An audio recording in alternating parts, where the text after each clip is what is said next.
네, 안녕하세요. 중국 공산당과 인민해방군, 글로벌리스트 흑막 세력, 악마의 나라티브 사제들, 이 세 집단에 대한 전 세계 가치지향 애국 민중의 투쟁을 매일매일 전해드리고 있는 세뇌탈출입니다. 트럼프가 TMTG, 제가 세뇌탈출에서 말씀드렸죠. 그 소셜미디어랑 또 무슨 동영상 이런 거 다루는 미디어 컴퍼니를 세웠는데 지금 뭐 신문에서 떠들썩하죠.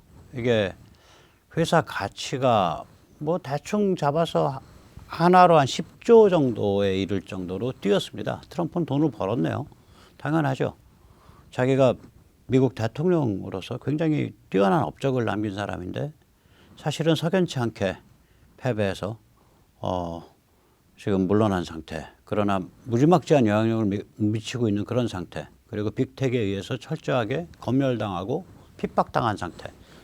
이런 사람, 이런 존재의 무게와 가치가 있는 거라고요. 그걸 다 걸고서 소셜미디어, 통신, 소통 이 사업에 뛰어드니까 당연히 회사 가치가 뭐 10조니 뭐 이렇게 되는 거예요. 벌써 아직 시작도 안 했는데 베타 서비스도 시작도 안 했어요.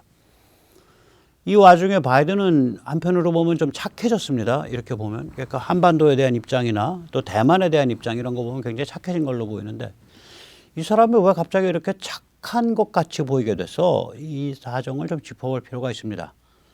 그러다 보면 우리 결론은 그래도 대선이 할만하겠구나.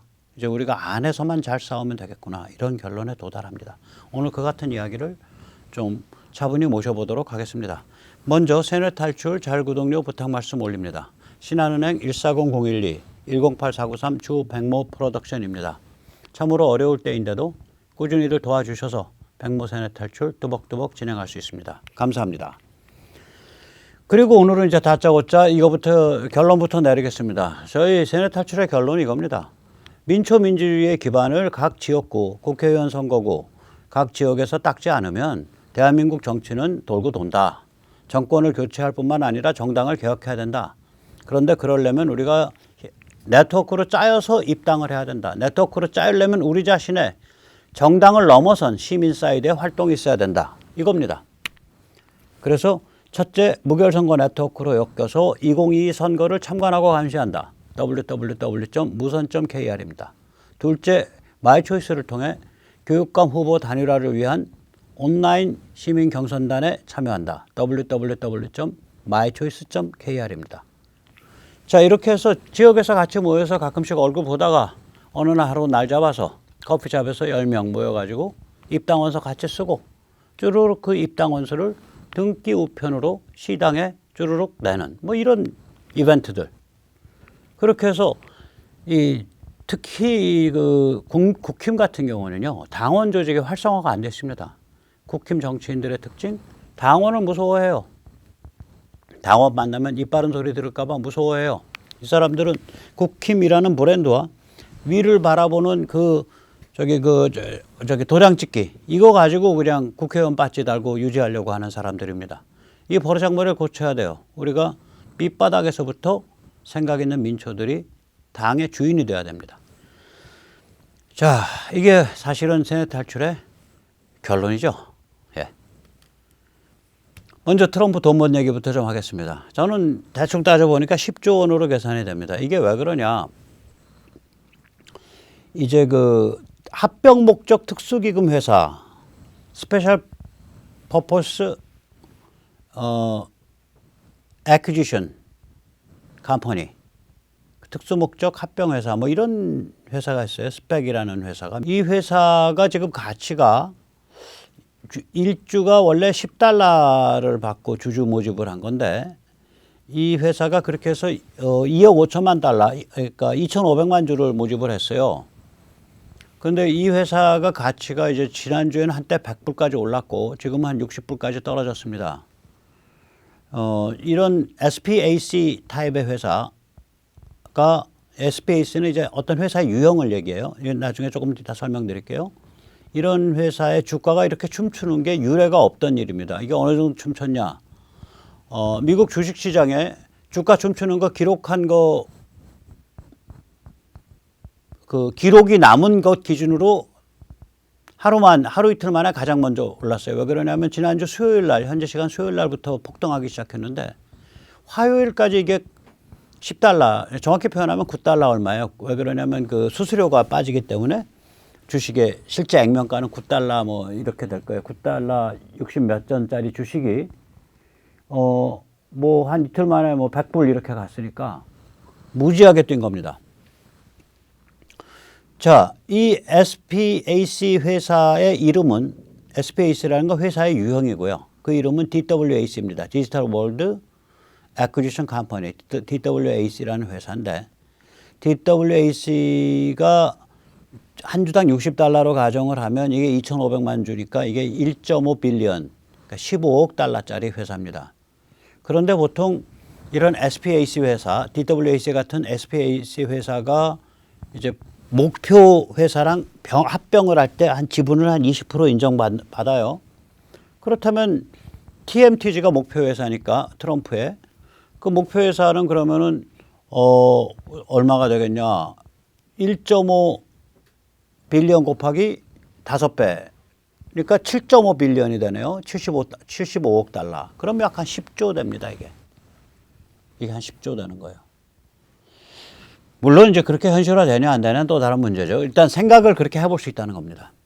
이 미국의 특이한 제도가 이 특정 합병 목적 기금 회사죠. 스페셜 퍼포스 애퀴지션 컴퍼니, SPAC라는 제도가 있는데 이게 뭐냐면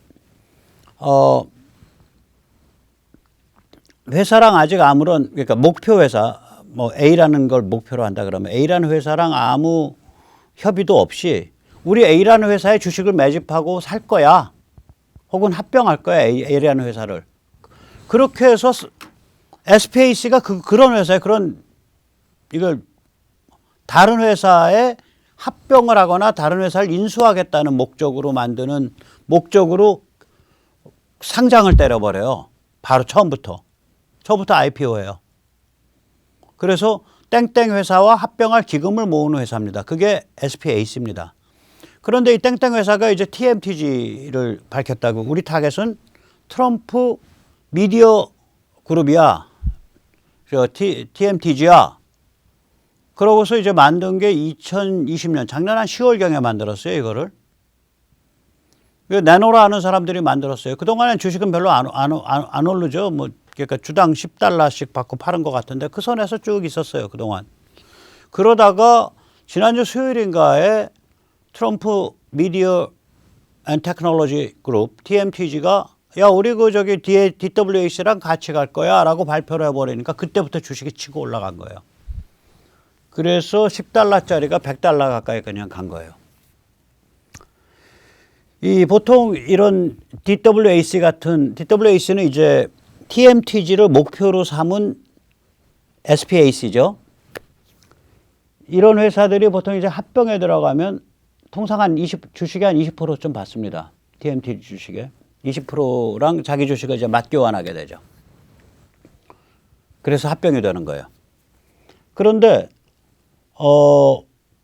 올해 들어서 그 SPAC 회사들이 뭐 숫자도 엄청 많아졌고요. 투자금 규모는 작년에 한 2배쯤 됩니다. 이 SPAC는 어떤 제도냐. 예를 들어서 뭐 말하자면, 뭐 예를 들면은 뭐 배달의 민족, 진달의 민족이라 그러자고요. 진달의 민족을 우리가 합병할 거야. 그러고서 그걸 상장하는 거예요. 코스닥에. 합병을 목적으로. 여기 진달의 민족이라는 회사가 있는데 우리가 여기다가 합병하려고 우리 돈 모으는데 내가 합병 아직 비율은 얼마가 될지도 모르겠고 진달의 민족과 얘기도 안 해봤어 아직. 근데 일단 돈 모아. 와. 아, 그게 코스닥에 상장을 할 수 있는 거예요. 이 상태에서. 살벌한 거죠. 그게 가능합니다. 그래서 이 SPAC가 이제 그런 거죠. 그러니까 그러니까 어디랑 합병하겠다. 어디랑 주식을 맞바꿔서 합병하겠다라는 그것을 상품화시키는 건데 그 타겟이 되는 회사도 아직 상장 회사도 아니고 뭐 TMTG 같은 경우는 아직 서비스의 베타 서비스도 시작을 안 했어요. 실험 서비스도. 그걸 타겟으로 해서 AC를 하나 만든 거예요. DWAC라는. 그리고 그걸 주식을 판 거예요. 일주에 $10씩. 몇 주 팔았냐? 2,500만 주. 2억 5천만 달러 걷어가지고 은행에 떡 넣어놓는 거예요. 2년 동안 그 자본 유치가 가능합니다. 은행에 넣어놓는 게 가능해요. 신탁이. 그 은행에 신탁이라 그래야 하나? 공탁이죠. 은행에 공탁을 해도요, 이거는. 그 공탁해두고 그동안 딜 안 되면 다시 돌려줘요, 그 돈 다. 투자한 사람들한테. 그래서 올해 SPAC의 숫자와 투자금 규모가 작년에 2배인데요. 이런 식의 상품을 창출해서 팔 수 있는 나라예요. 다시 말하자면 미국이라는 건 모든 것을 상품화하는 나라, 모든 것을 상업화할 수 있는 나라예요. 그러면 그거 굉장히 물질주의적이고 엄청나게 탐욕 이런 게 지배하는 거 아니야? 근데 거꾸로 한번 생각해 보자고요. 모든 것을 다 상품화할 수 있다는 얘기는 그 사회에 상품과 욕망을 넘어서는 기반이 있기 때문에 가능한 거예요. 우리가 마크 트웨인의 탐서여의 모험 보면 탐서여는 예를 들어서 자기가 받는 벌, 그 담벼락에다가 페인트 칠하는 거, 이걸 상품화해서 애들한테 줄 서여서 야 페인트 칠하는 거 이거 멋있잖아.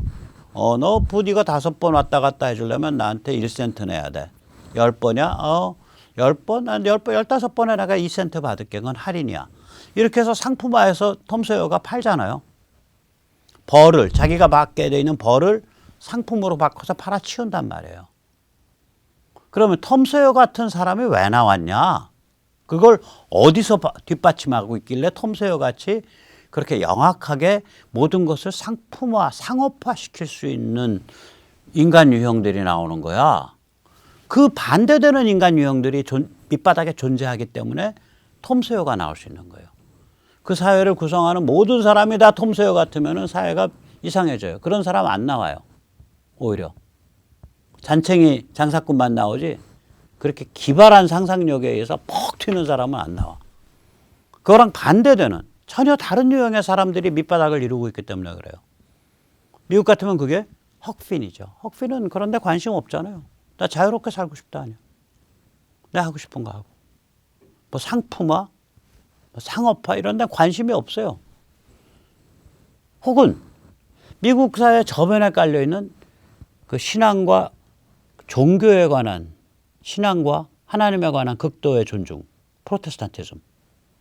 이런 게 밑바닥에 깔려 있으니까 오히려 그 여긴 모든 것을 상품화할 수 있고 모든 걸 상업화할 수 있는 그 영악함이 나오는 거 아니냐. 저는 감히 그렇게 생각을 해봅니다. 자, 트럼프는 이렇게 돈 벌어서 좋겠네요. 돈 벌어서 기분 좋겠네. 바이든이 좀 착해진 것 같아요. 일단 겉으로는. 이 백악관 안보보좌관이 착한 소리 오래간만에 했어요. 이 문재인 정부가 추진하는 종전선언 웃기지 마. 뭐 문재인 정부가 추진하는 뭐 미북 회담 웃기지 마. 미북 회담에 대해서 백악관 안보보좌관 제이크 살리반이 이렇게 말했습니다.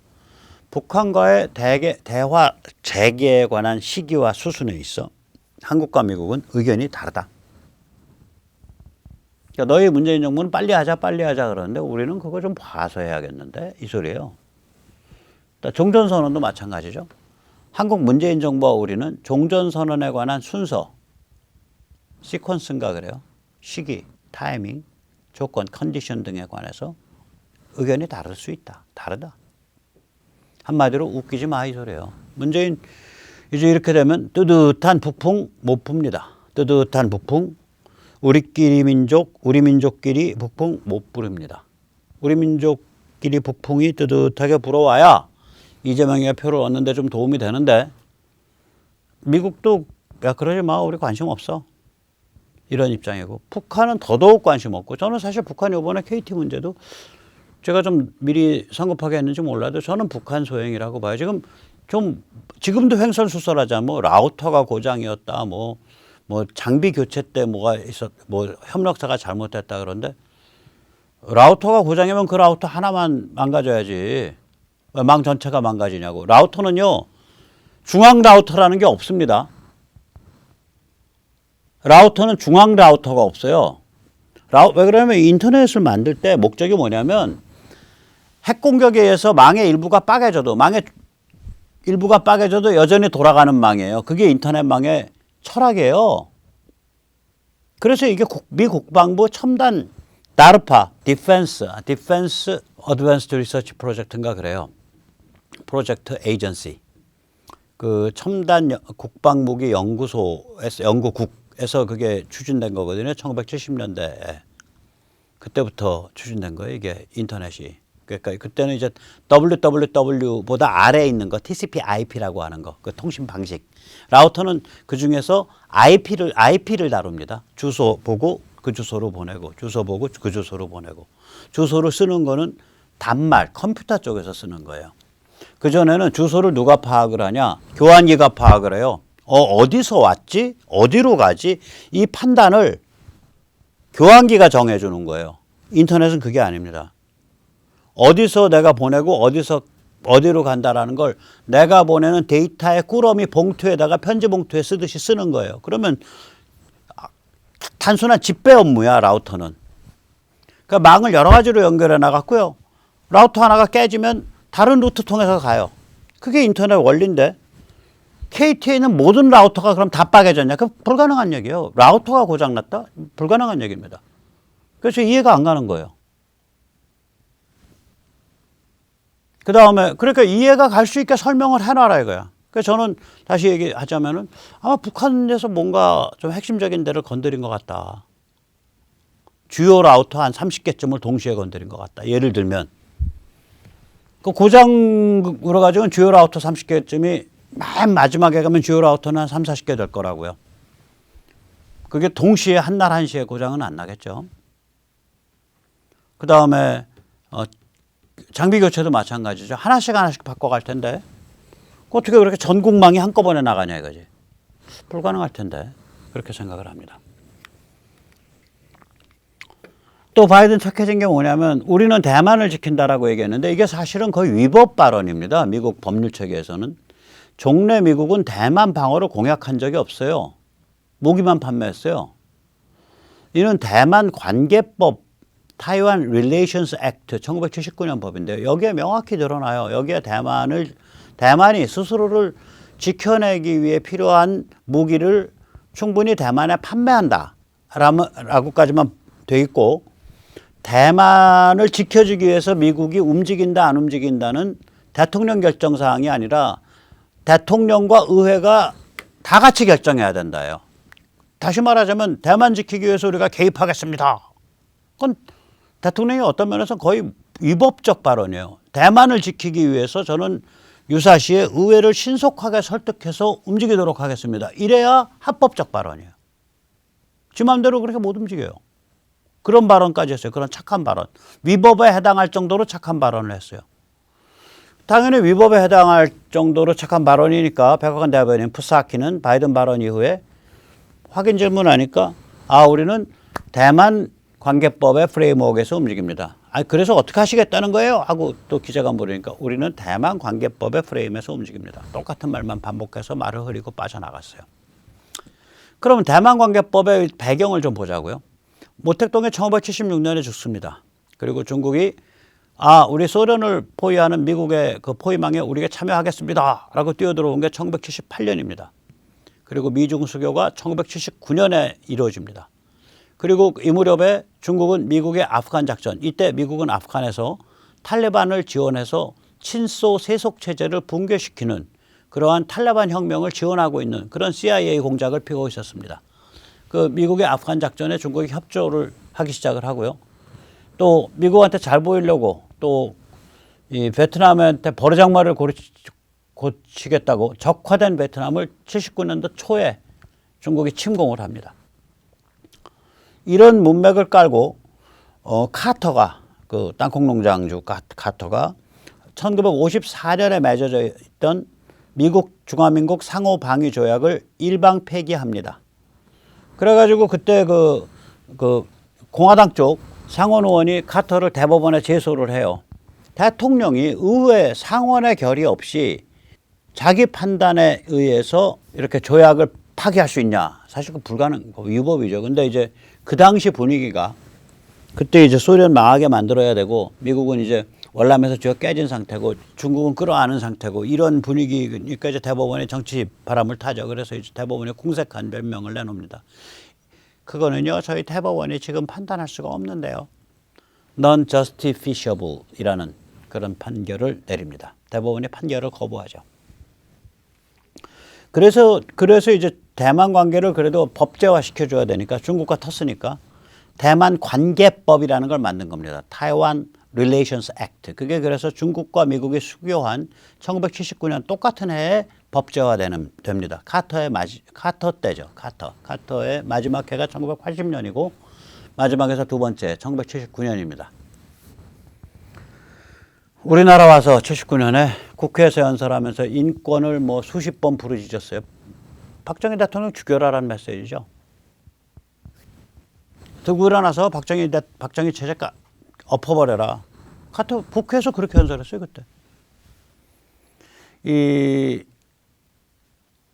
대만 관계법은 그리고 이제 중국이랑 수교하고 대만은 걷어찼지만 죽으면 안 되니까 또 챙겨서 대만 관계법 맺고 대만 관계법을 한마디로 전략적 애매모호라고 표현합니다. Strategic ambiguity. 미국이 대만을 지키겠다는 거야? 안 지키겠다는 거야? 지키겠다는 거야? 안 지키겠다는 거야? 보면은 좀 야리꾸리해요. 그래서 이걸 전략적 애매모호라고들 얘기를 합니다. 대만 방위에 대한 결정은 대통령 혼자서 할 수 없고 의회의 동의가 반드시 필요하다. 이런 내용을 담고 있습니다.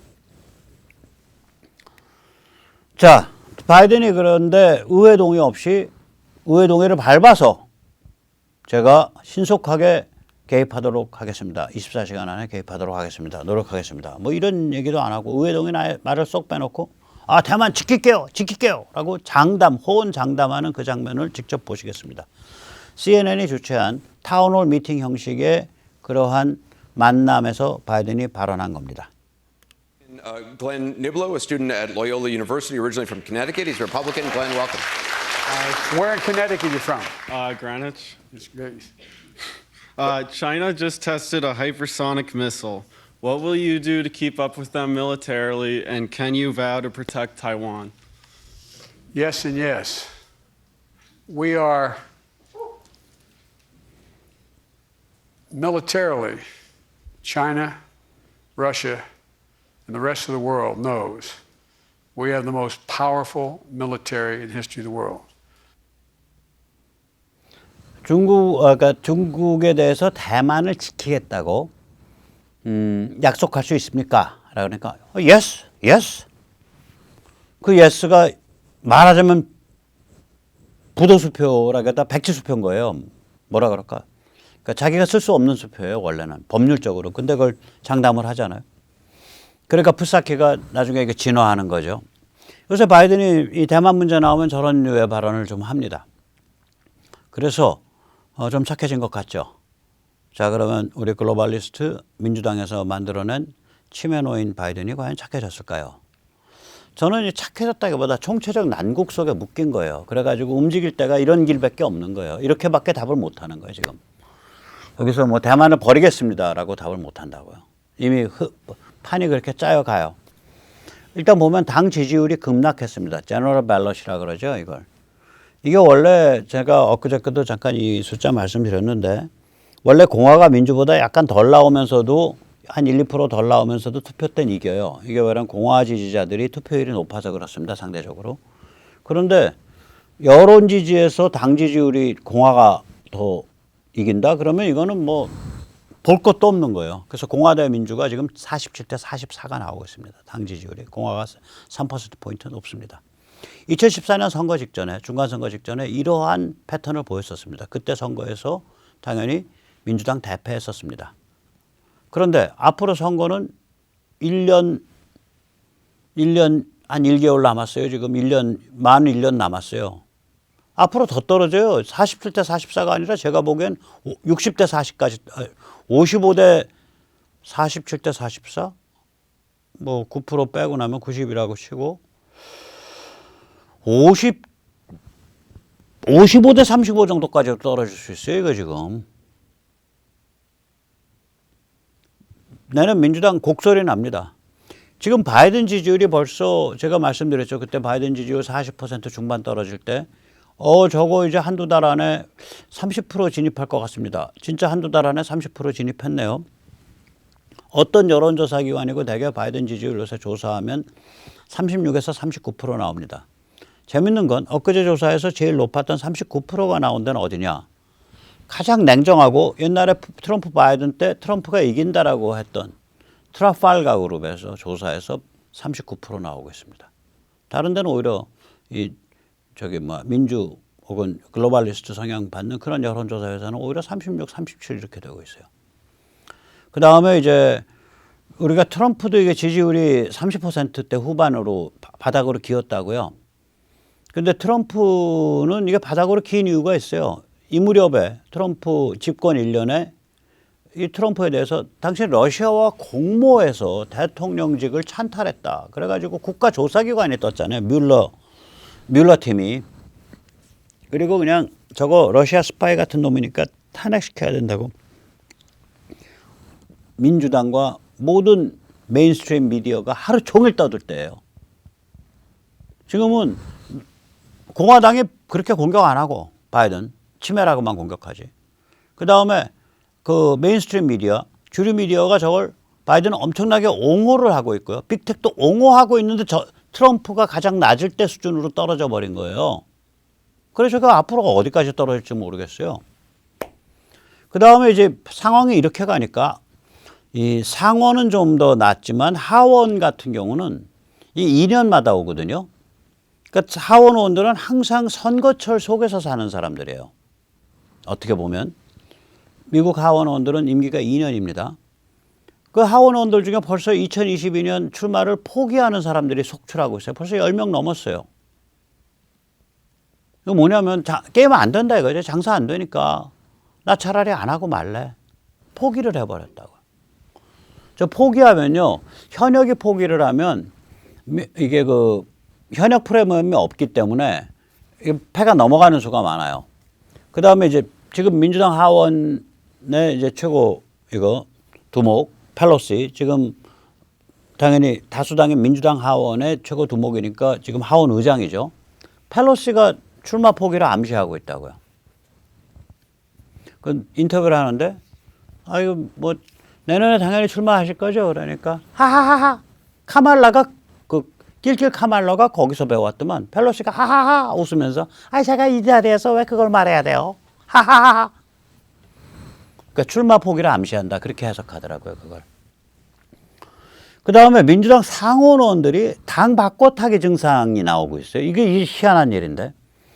이게 맨신이라고 웨스트버지니아는 지금 문제가 뭐냐면은 지난번 대선에도 그렇고 이번 대선에도 그렇고 모든 카운티 한 카운티도 안 빼놓고 전부 트럼프가 이겼어요.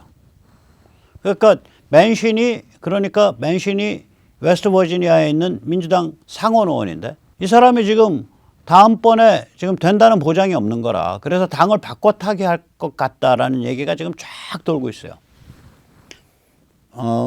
그 다음에 이제 아리조나의 시네마라는 여자 상원 의원인데 이 사람은 뭐 요새 맨날 공화당 상원 의원들 방에 가서 놀고 공화당이랑 묻어 다녀요.